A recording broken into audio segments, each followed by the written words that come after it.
Hey guys, welcome back to my channel study with Jyoti. तो आज मैं आपको प्राचीन भारतीय इतिहास के जो भी इम्पोर्टेंट क्वेश्चंस हैं उसके बारे में बताने वाली हूँ। और अगर आपको इस टॉपिक से रिलेटेड डिटेल में वीडियोस चाहिए तो मैंने एंड स्क्रीन पे प्लेलिस्ट लगा रखा है। आप वहाँ से क्लिक करके मेरे इस टॉपिक से रिलेटेड जितने भी डिटेल में मैंने वीडियोज़ बनाए हैं वो आप देख सकते हो। तो चलिए शुरू करते हैं आज का हमारा फर्स्ट क्वेश्चन जो इम्पोर्टेंट है। इतिहास को 3 भागों में बांटने का श्रेय किसे दिया गया है? तो इसका श्रेय दिया गया है जर्मन इतिहासकार क्रिस्टोफ सेल्युस। भारतीय इतिहास की सुविधा के लिए इसे कितने भागों में बांटा गया है? 3 भागों में इसे बांटा गया था क्रिस्टोफ सेल्युस के द्वारा। और ये कौन कौन से भाग थे? पहला है प्राचीन भारत जिसके बारे में हम पढ़ रहे हैं, दूसरा है मध्यकालीन भारत और तीसरा है आधुनिक भारत। भारत का सेकंड क्वेश्चन, भारत का सर्व प्राचीन धर्म ग्रंथ कौन सा है? तो वो है वेद। और इसके संकलनकर्ता कौन है? ये भी क्वेश्चन हो सकता है। महर्षि कृष्णद्वैपायन वेद व्यास को इसका संकलनकर्ता माना गया है। अब वेद कितने प्रकार के होते हैं? तो वेद हमारे 4 प्रकार के होते हैं, ऋग्वेद, यजुर्वेद, सामवेद और अथर्ववेद। ऋग्वेद में हमें जितने भी मंत्र हैं, ऋचाएँ हैं उसके बारे में जानकारी मिलती है। यजुर्वेद में हमें यज्ञ से जो रिलेटेड जितने भी नियम हैं, विधि विधान है उसके बारे में जानकारी मिलती है। सामवेद से हमें जितने भी मंत्र उच्चारण होते हैं उसके यज्ञों में उसके बारे में जानकारी मिलती है। और अथर्ववेद में हमें उस काल के जितने भी सामान्य मनुष्य थे उनके अंधविश्वासों या फिर वो क्या उस टाइम पे उनके अंधविश्वास थे उसके बारे में हमें पता चलता है। अब इन चारों वेदों को क्या कहते हैं? संहिता भी कहा जाता है। अब तीसरा क्वेश्चन है, ऋग्वेद के कई परिच्छेदों में प्रयुक्त शब्द का जो है अघन्य का संबंध किससे है? तो ये शब्द जो है अघन्य उसका संबंध है गाय से। अब फोर्थ क्वेश्चन है, वेदांगों की संख्या कितनी है? तो वेदांगों की संख्या 6 है। कौन कौन सी? शिक्षा, ज्योतिष, कल्प, व्याकरण, निरुक्त और छंद। 5वां है, उपवेदों की संख्या कितनी है? तो इनकी संख्या है 4, आयुर्वेद, गंधर्ववेद, धनुर्वेद, शिल्पवेद। 6वां है, पुराण साहित्यों की संख्या कितनी है? तो ये मुख्यतः कितनी है? 18 है, जिनमें मार्कंडेय, ब्राह्मण, वायु, विष्णु, भागवत और मत्स्य सबसे प्राचीन पुराण माने जाते हैं। अब 7वां क्वेश्चन है, रामायण की रचना किसने की थी? मौर्योत्तर काल में रामायण की रचना महर्षि वाल्मीकि ने की थी और इसके माध्यम से हमें भारतीय समाज उस काल के और उसकी संस्कृति पर प्रकाश डाला गया है। अब 8वां क्वेश्चन है, महाभारत की रचना किसने की थी? तो महाभारत की रचना किसने की थी?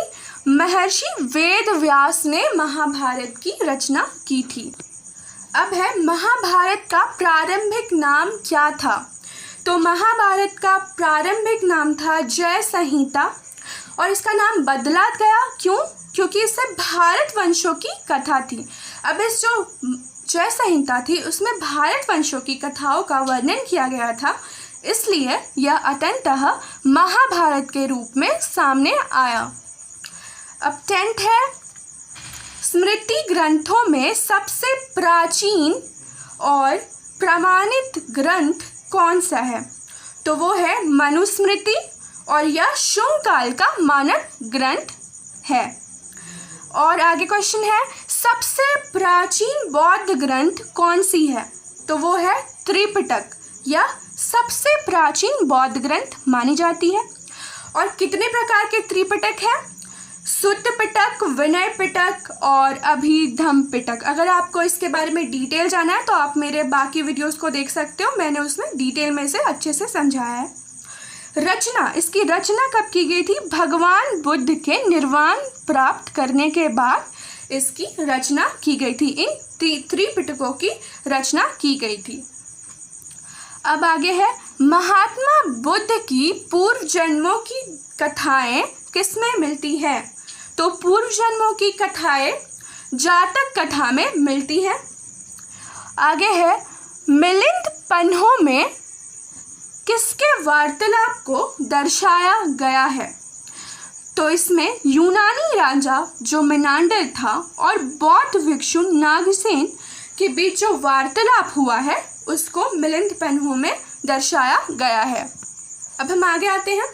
आर्य मंजूश्री मूल कल्प से किसका वर्णन मिलता है? तो हमें इससे गुप्त सम्राटों का वर्णन मिलता है। किस ग्रंथ में 16 महाजनपदों का वर्णन मिलता है? तो वो है अंगुत्तर निकाय से हमें 16 जो महाजनपद थे उसका हमें वर्णन मिलता है। जैन धर्म का प्रारंभिक इतिहास किससे ज्ञात होता है? तो हमें जैन धर्म का प्रारंभिक इतिहास कल्प सूत्र से ज्ञात होता है। आगे है, जैन धर्म का सबसे महत्वपूर्ण साहित्य कौन सा है? तो वो है आगम। ये सबसे महत्वपूर्ण साहित्य माना जाता है जैन धर्म का। आचरण सूत्र में क्या उल्लेख किया गया है? तो आचरण सूत्र में जैन भिक्षु जो थे उनके जो आचार नियमों वो किस तरह से रहते थे, आचरण उनका क्या था, उसके बारे में उल्लेख इसमें किया गया है। अब आगे है, भगवती सूत्र से क्या प्रकाश पड़ता है?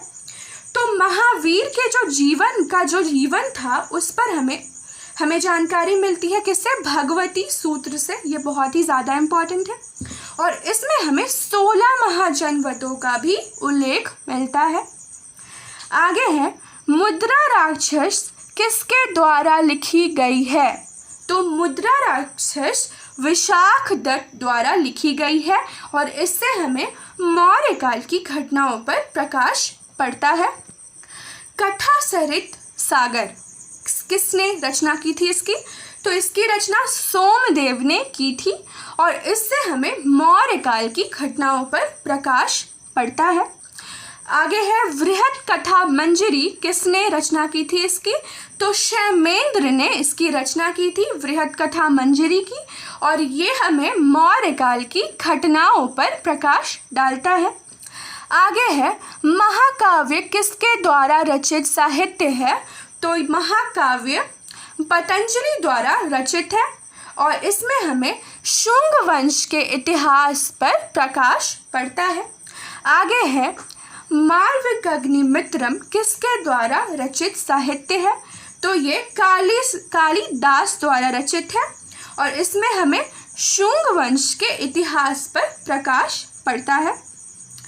आगे है, रघुवंश किसके द्वारा रचित साहित्य है? तो ये कालिदास द्वारा रचित साहित्य है और इसमें हमें समुद्रगुप्त की दिग्विजय के बारे में हमें जानकारी मिलती है। आगे देखते हैं, अर्थशास्त्र का लेखक कौन है? तो अर्थशास्त्र का लेखक है चाणक्य और यह 15 अधिकरणों और 180 प्रकरणों में विभाजित किया गया है। अर्थशास्त्र के अनुवादक कौन है? तो अर्थशास्त्र के अनुवादक हैं श्याम शास्त्री। राजतरंगिणी किसके द्वारा रचित पुस्तक है? तो राजतरंगिणी कल्हण द्वारा रचित पुस्तक है और इसमें हमें कश्मीर के इतिहास की जानकारी मिलती है। आगे है, अरबों का सिंध विजय वृत्तांत क्या कहलाता है? तो इसमें अरबों का जो सिंध विजय था उसे इसमें रखा गया है, तो वो कौन सा वृत्तांत है? चचनामा। आगे है, अष्टाध्यायी के लेखक कौन है? तो अष्टाध्यायी के लेखक है पनीनी। गार्गी संहिता के रचयिता कौन है? गार्गी संहिता के रचयिता है कात्यायन और इसमें हमें यवन जो आक्रमण हुए थे उसका हमें उल्लेख मिलता है। आगे देखते हैं, जैन साहित्यों में कुल आगमों की संख्या कितनी है? तो आगमों की संख्या जैन साहित्यों में 12 है। आगे देखते हैं, पाणिनि एवं पतंजलि के ग्रंथों के आधार पर संस्कृत व्याकरण का विकास काल क्या है? तो इसका काल है गुप्त काल। आगे है, पुराणों की रचना किस सदी में की गई? तो पुराणों की रचना 3री या 4थी सदी में की गई थी।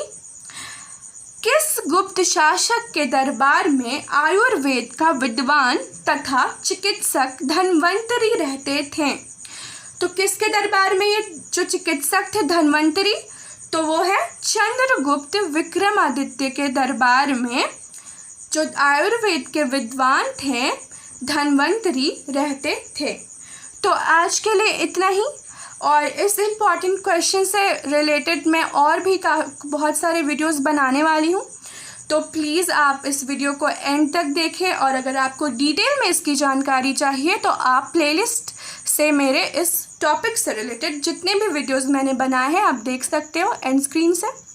और अगर आपको मेरा ये क्वेश्चंस या फिर जो भी डिटेल में मैंने जानकारी दी है वो सब अच्छा लगा तो प्लीज़ उसे लाइक, शेयर एंड सब्सक्राइब करना बिल्कुल ना भूलें। Thank you.